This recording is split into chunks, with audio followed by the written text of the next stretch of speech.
I'd like to continue on this conversation and bring on Dr. Alon Burstein. He is a visiting assistant professor at UC Irvine and really just keeping track of all of these ever-changing developments. Alon, good to see you today.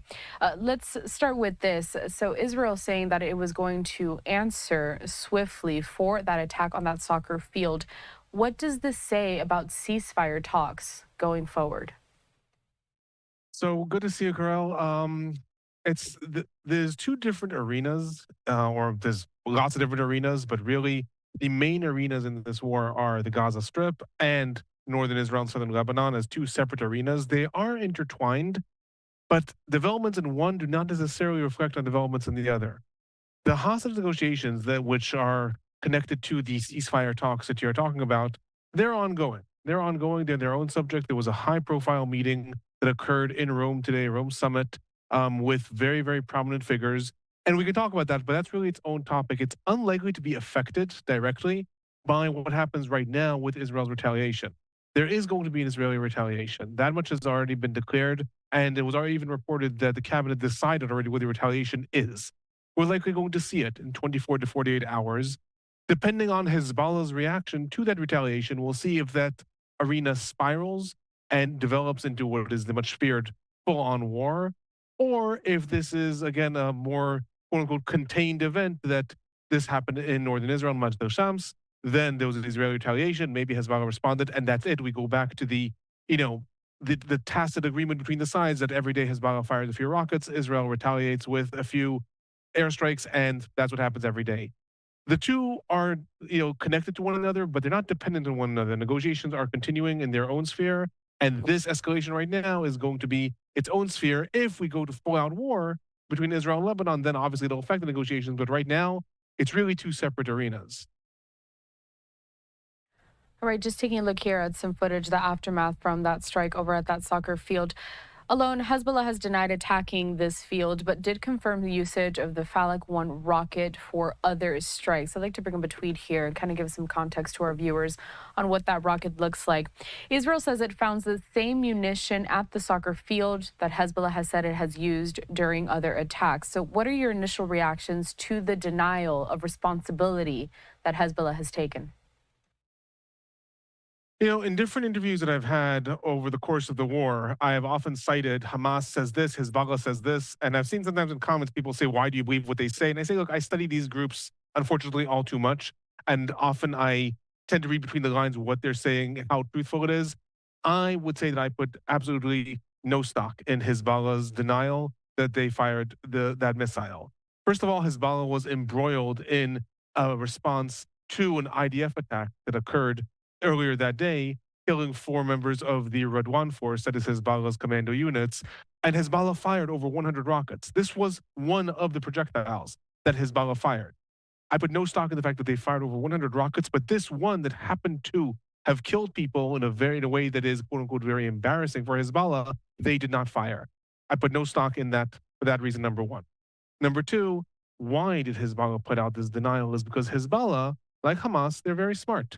They're smart organizations. They want a balance of deterrence with Israel. Israel is deterred by Hezbollah. That's a fact. Israel does not go and carry out more monumental strikes in Lebanon because they fear Hezbollah retaliation. That doesn't mean Israel cannot withstand it, but they fear it. That's what deterrence is. Hezbollah has managed to deter Israel, but at the same time, Hezbollah is also deterred from Israel's response. It knows Israel. It knows very well that what happened in that soccer field is going to bring about a monumental Israeli response. There's no way that doesn't happen. There's no world in which Israel does not carry out a monumental response to what happened. Why would Hezbollah bother issuing a denial? Number one, the world is, most press reports in the world are covering it as Israel says this was Hezbollah instead of a Hezbollah attack. That means that Israel's retaliation is going to be viewed very differently. It's not going to be viewed as a response to a Hezbollah attack. It's going to be viewed as Israel carried out that Hezbollah for something before. That's reason number one. Reason number two is internal Lebanese politics. I keep on saying during and throughout this war, most of the actors in the war care the most about their internal politics. Netanyahu is governed by what's going to preserve his government and the internal politics. Hamas is governed by their future governing in the Gaza Strip and internal Palestinian politics. Hezbollah is very embroiled in Lebanese politics. It looks very bad for them, what happened in that soccer field. It is hard for them to justify killing children in general, despite them being a terror group, despite them having no problem killing.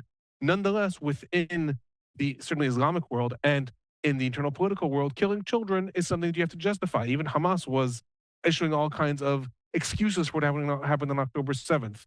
Reason number one. Reason number two, where that missile landed is a Druze city. A Druze city. It means it's not a Jewish city. All of those killed are Druze members. There is a large contingent of the Druze population in Lebanon. There are powerful political leaders also. The large contingent of Druze population in Syria that Hezbollah is also dependent on. The fact that this happened specifically in a Druze city looks very, very bad for Hezbollah.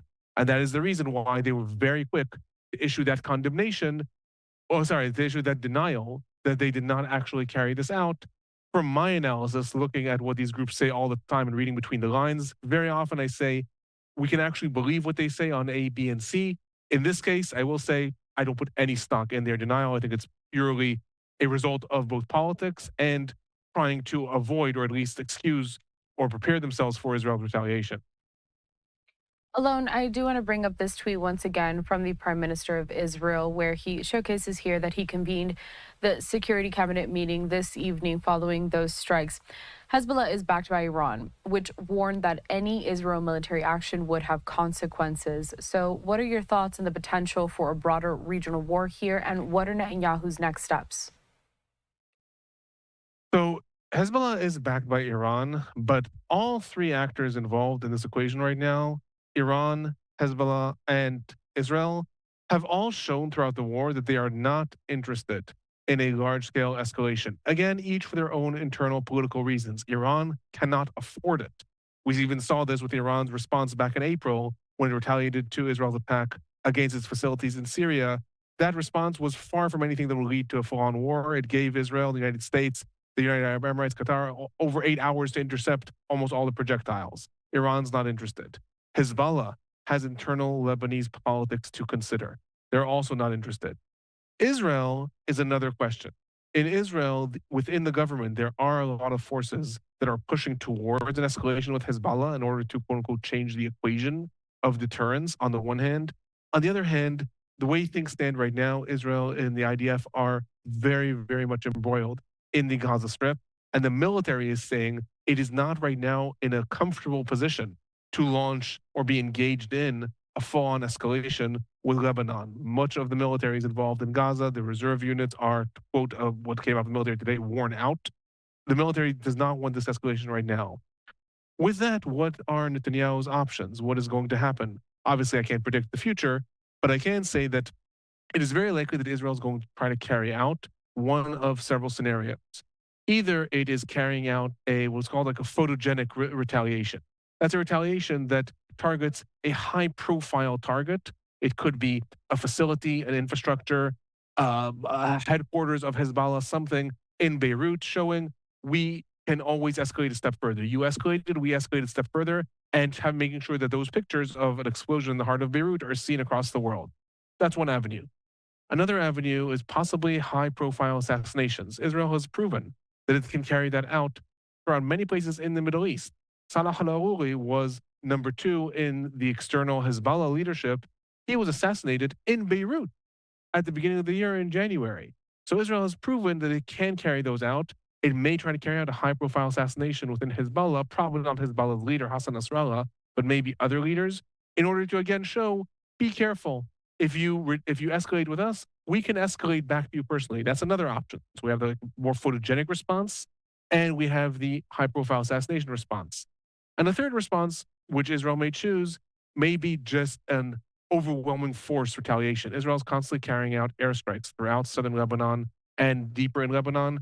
But these airstrikes are usually targeting Hezbollah structures that are empty. They're targeting weapons warehouses. The most amount of people that have been killed in these, usually in a single airstrike, are 4 or 5 Hezbollah members.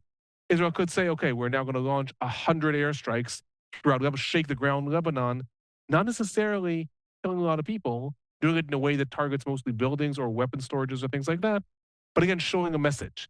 I think those are the things that Israel is going to try to do, to show a message to Lebanon and Hezbollah, but do it in a way that does not lead to all-out war. Obviously, remains to be seen.